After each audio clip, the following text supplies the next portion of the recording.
Hey everyone, and welcome to another episode of Exponential Wealth. I'm your host, Aaron Moore. Thanks so much for being here. We got a really special guest today, Gerardo Sandoval, aka Dr. G. Gerardo and I, as you'll hear me in the episode, call him G, have gone back a long way. We've known each other for over 20 years. I used to live with G, helped me buy my first place by allowing me to save.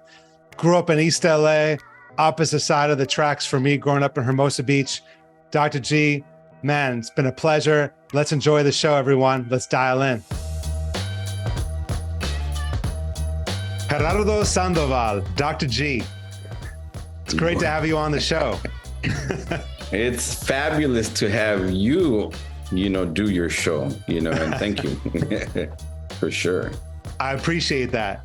And in our show, we'll talk about the podcasting you're doing, bringing Rock en Español to all the listeners out there and the work that you've done really throughout the years. And it kind of goes back to how we met, right? In our Santa Cruz days. I think the first time I met you, I was teaching summer school through migrant education in Watsonville. We were at the Poet and the Patriot having a chela, una cerveza, a beer. And with all the summer school, and that was the best teaching experience of my life, was teaching through migrant ed. And you were there, and we just kind of hit it off, right? What was your recollection of that meeting? Well, first of all, we were having a stout, so we got to be specific about the beer we were having. But I remember the fact that you were so into teaching the after school program, and which was guitar lessons, and that made me realize how you were so involved in the community. And at the time, I was also really involved in the Watsonville community, and being music related, and the people you were hanging out with, who were also my friends. I think that connection helped us, really become who we are now, generations later, friends and colleagues to a certain extent, It's 2 decades later. I think we've known each other for at least 20 years. Wow. Yeah. Time flies, man. 20. Yeah. Wow. That is a big wow. Right? I mean, it's been a while. So some other disclaimers as we start the show. G and I, we go way back. And in fact, today our show is Exponential Wealth, Growing Wealth. And that's a big reason why I wanted to talk to you about your experience, where you live, your upbringing, and the experience you had around finances, around money, but also around kind of our own personal journey, right? You talked about work in the community. I don't talk about music enough. I mean, I play guitar every day, flamenco guitar. I studied like son jarocho when I was in Watsonville. I was in a hip hop band called Para la Gente. I recorded an album, Aha Beat, like all this stuff. I don't even share that with people. I don't want my story and my journey to distract, right, from everybody else's.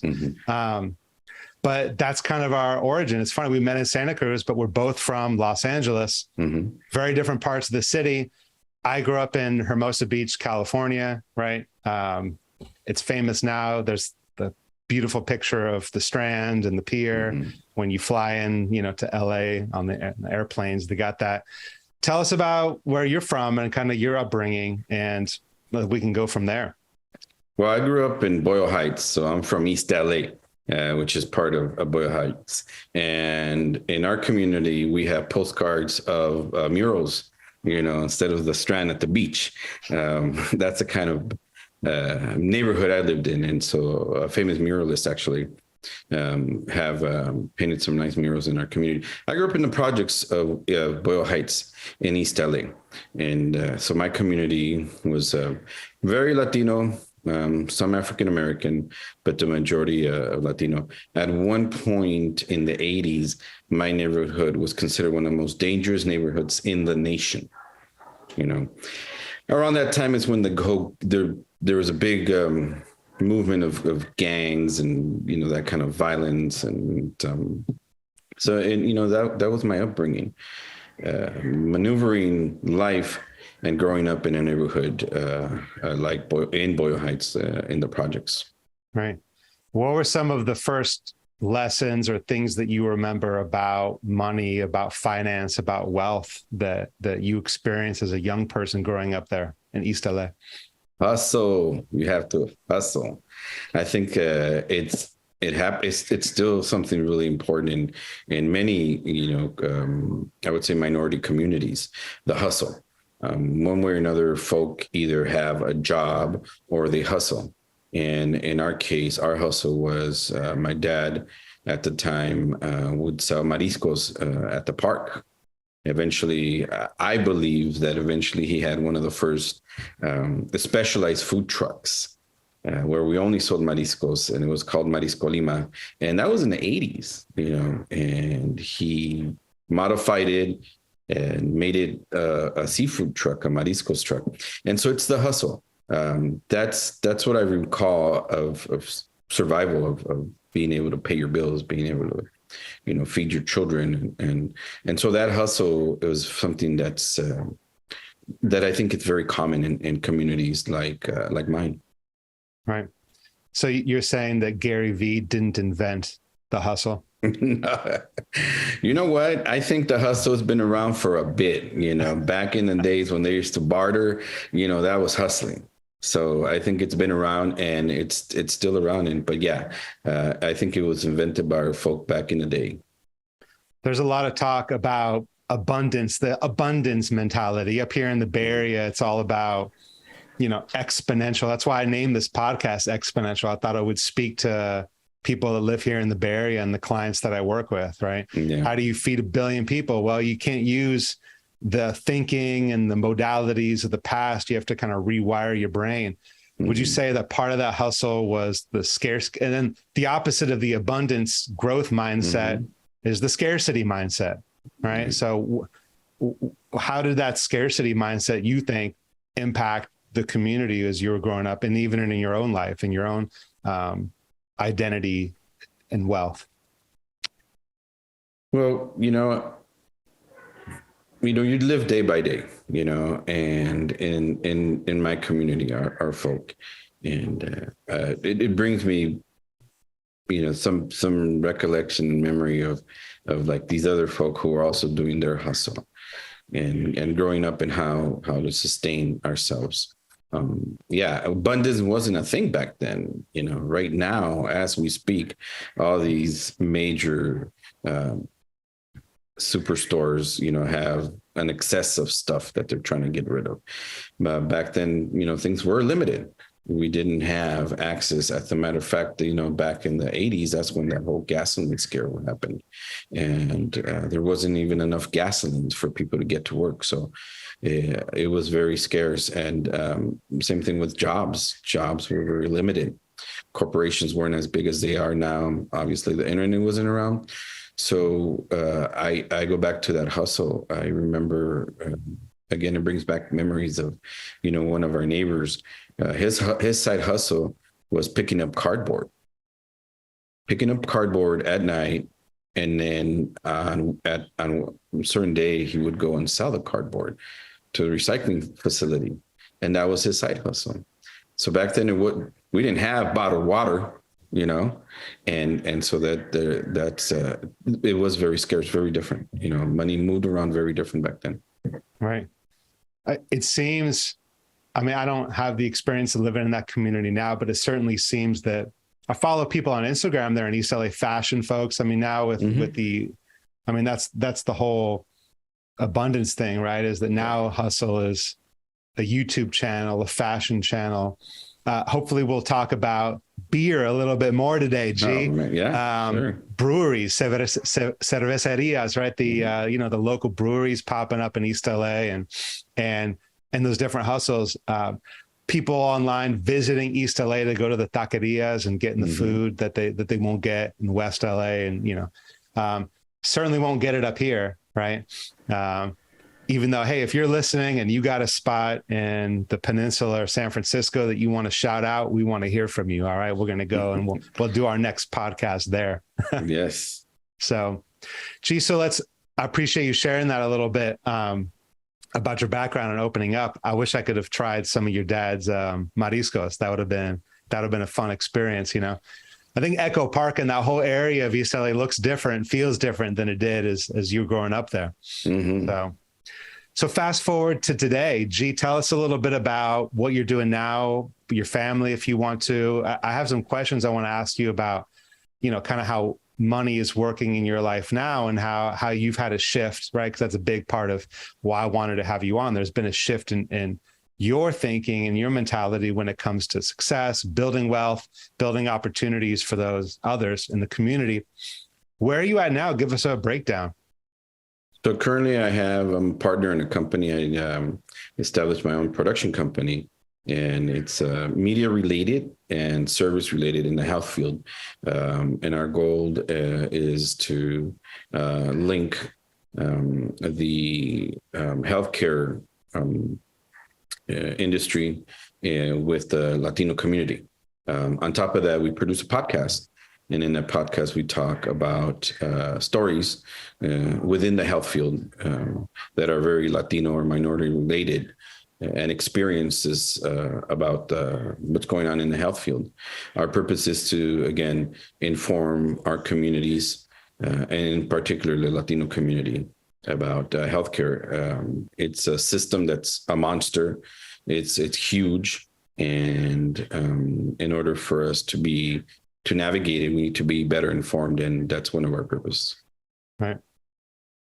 So you're in an entrepreneur state of mind. I know we can do some name dropping, maybe not even by name, but by industry. I know that you and I have done production work for music shows. I mean, I think a big one. I'm going to shout out Mariachi Las Reinas, because that was a huge show that we did up here in San Jose.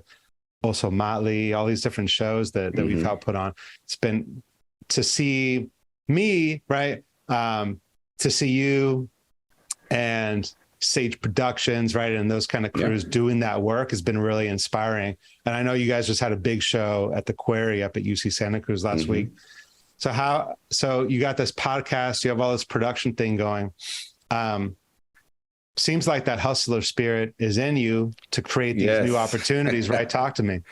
Well, I'm part of a team at the Quarry Amphitheater at UC Santa Cruz, and I'm part of the production team for UC Santa Cruz. My compadre Jose, he's lead production, and he runs a facility there. And just this summer, we opened it up to the public. We opened the facility to the public.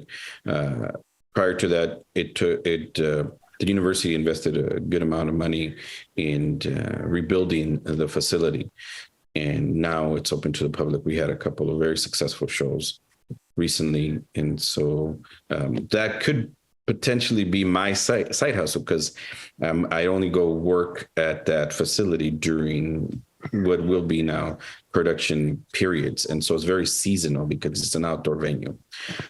So it is. And what my compadre has been doing, Jose, there at the Quarry, and he's been doing this for many, many years now, actually. The majority of the staff that help with this productions are students.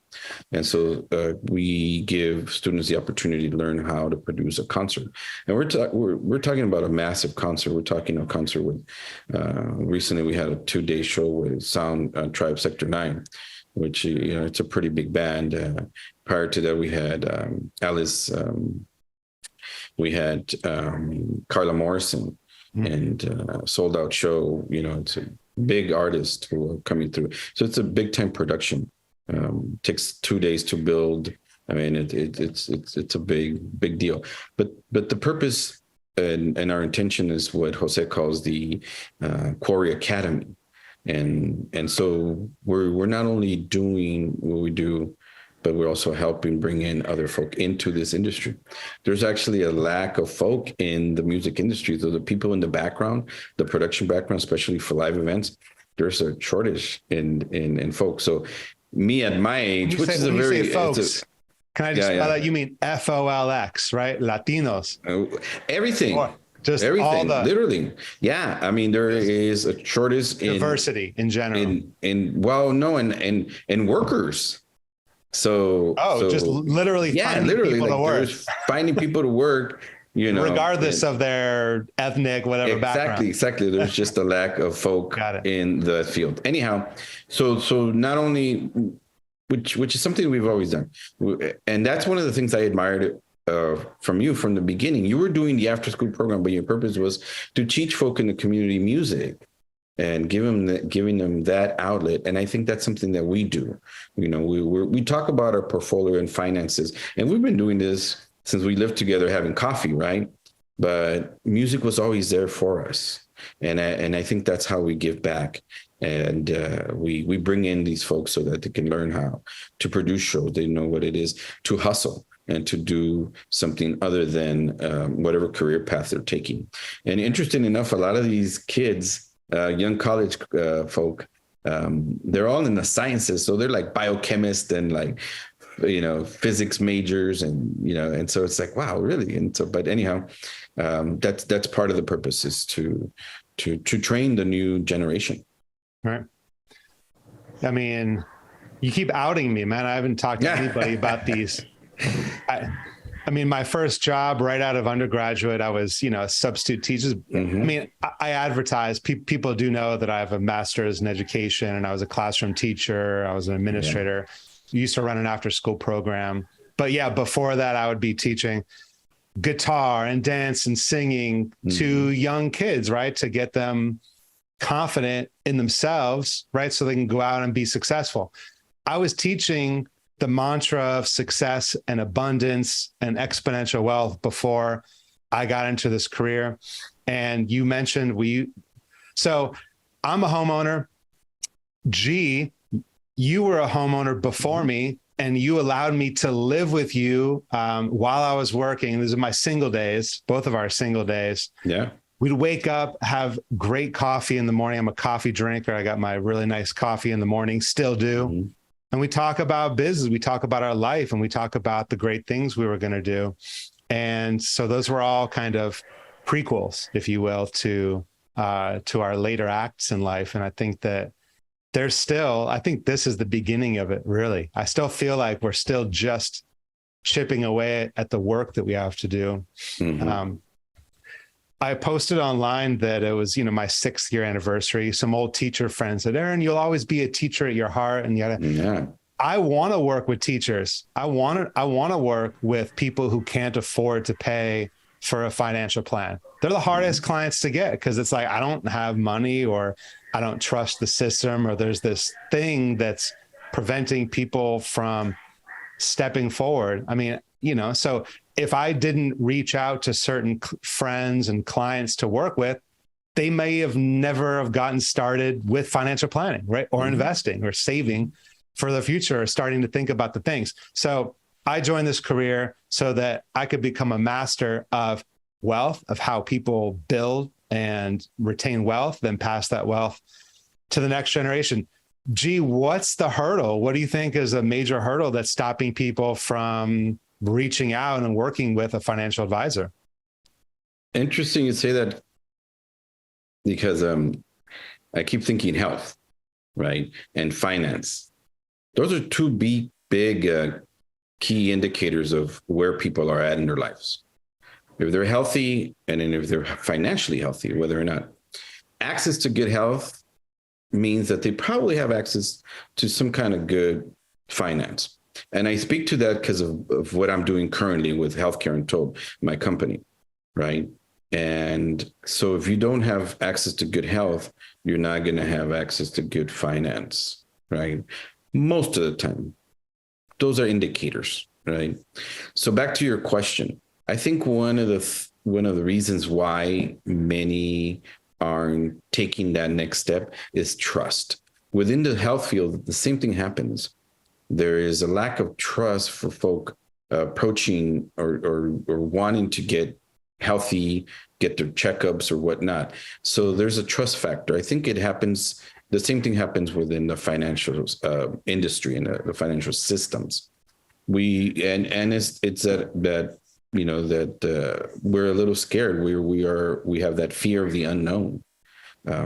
Most of us did not grow up with any financial education whatsoever, not at school and not at home.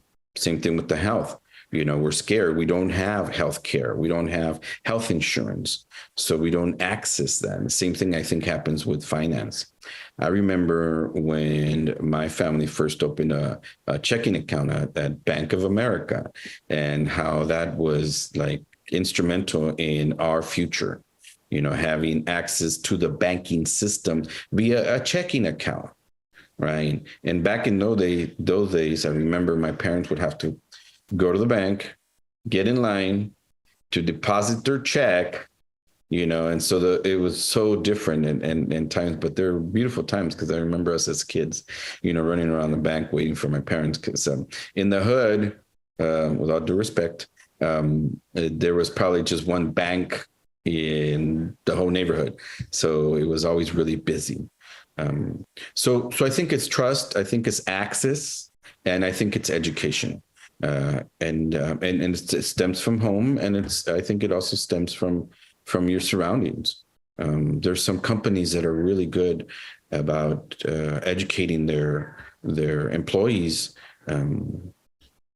about opportunities, financial opportunities. And if you don't have that or access to that, I think that all plays into why there's still a lot of folk that are not taking that next step in understanding and building their financial portfolio and educating themselves. I really appreciate that.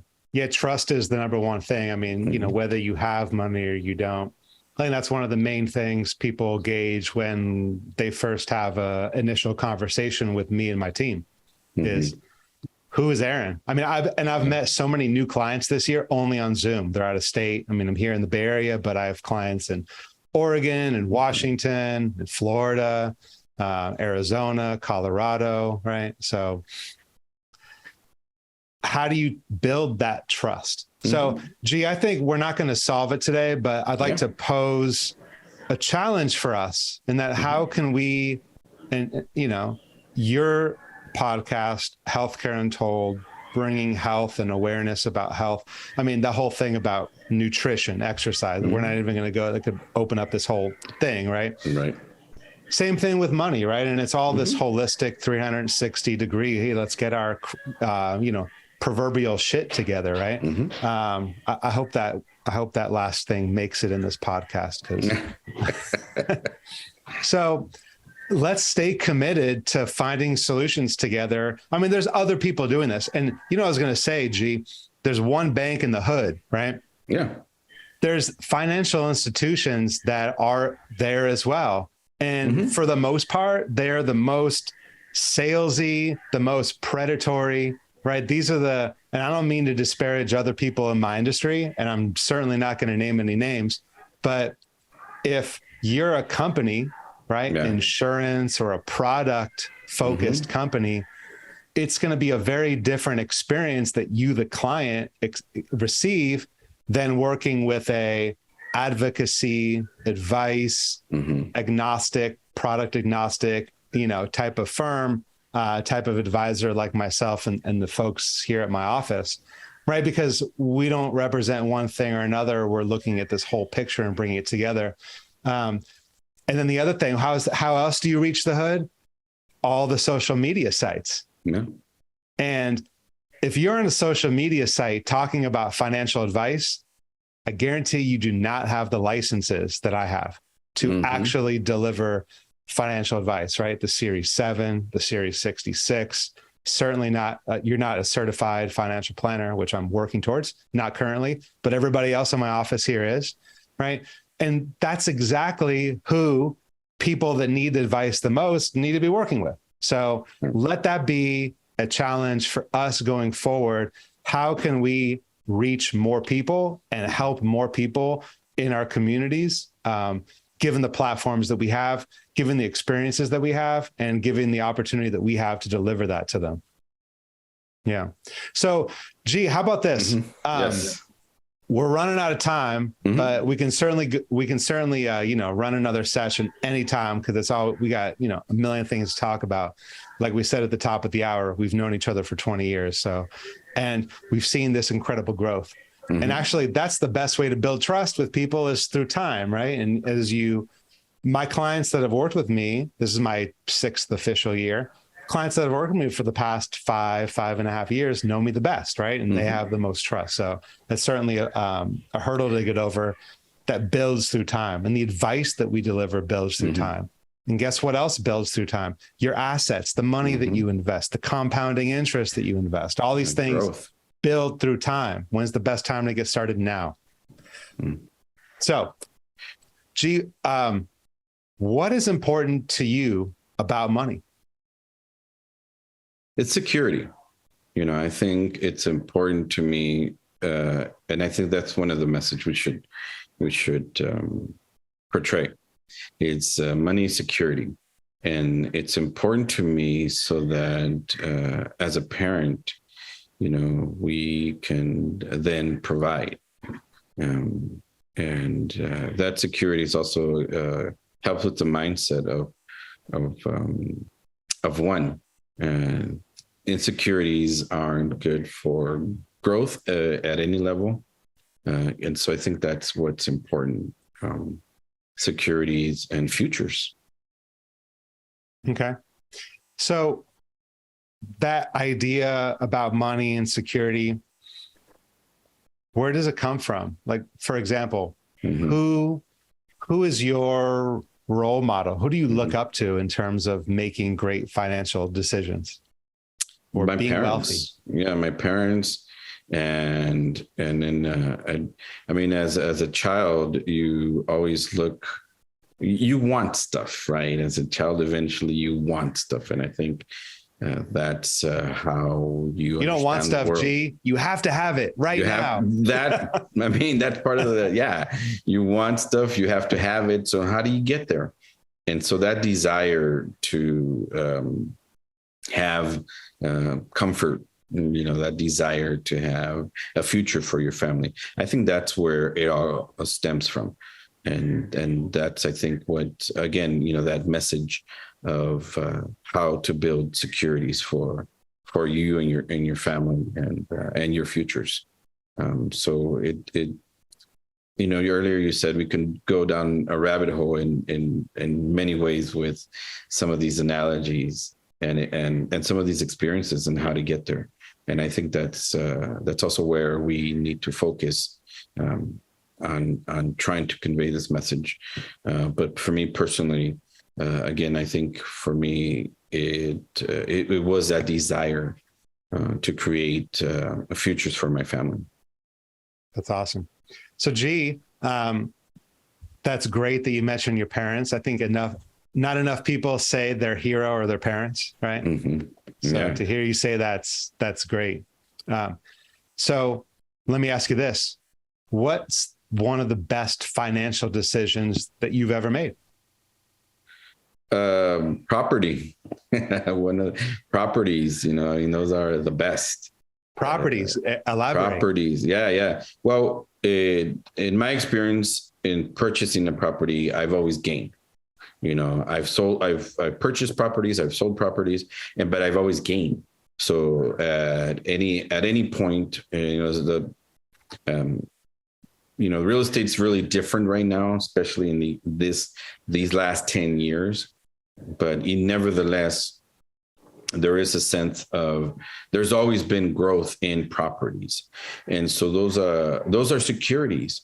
Properties, when you own a piece of land and you have a structure on it, the majority of the time, that money that you're investing will come back to you, and then there's actually growth in realty, and so prices technically and continue to grow. So those have been one of my most important. I think creating a portfolio. Starting with something very simple from a savings, a Roth IRA, those, especially someone like me who's independent and I don't have an employee who's offering me those options, is to understand and create my own portfolio and how to do that. Yeah, right. You're self-employed, hustling. You don't have an employer that, we've talked about that in past episodes, how to take advantage of employer benefits.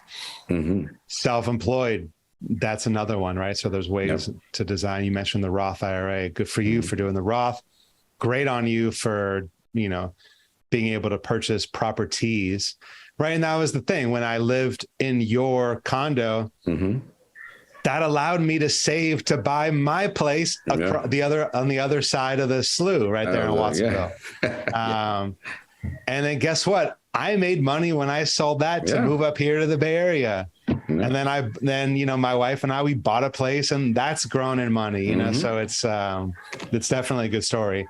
A lot of people are unable to buy real estate. More people, though, probably are really scared and overwhelmed with the process. They don't know how to apply for a loan. They don't know how much cash they need. And also how all the steps, right? Like, hey, do I contact a realtor? There's so many things about, do I start in a single family home? Do I start in a condo? And then also renting versus owning. I mean, it's not like owning is a blanket statement for financial success. We tell our clients all the time, there's a lot of different ways to the top of the wealth mountain.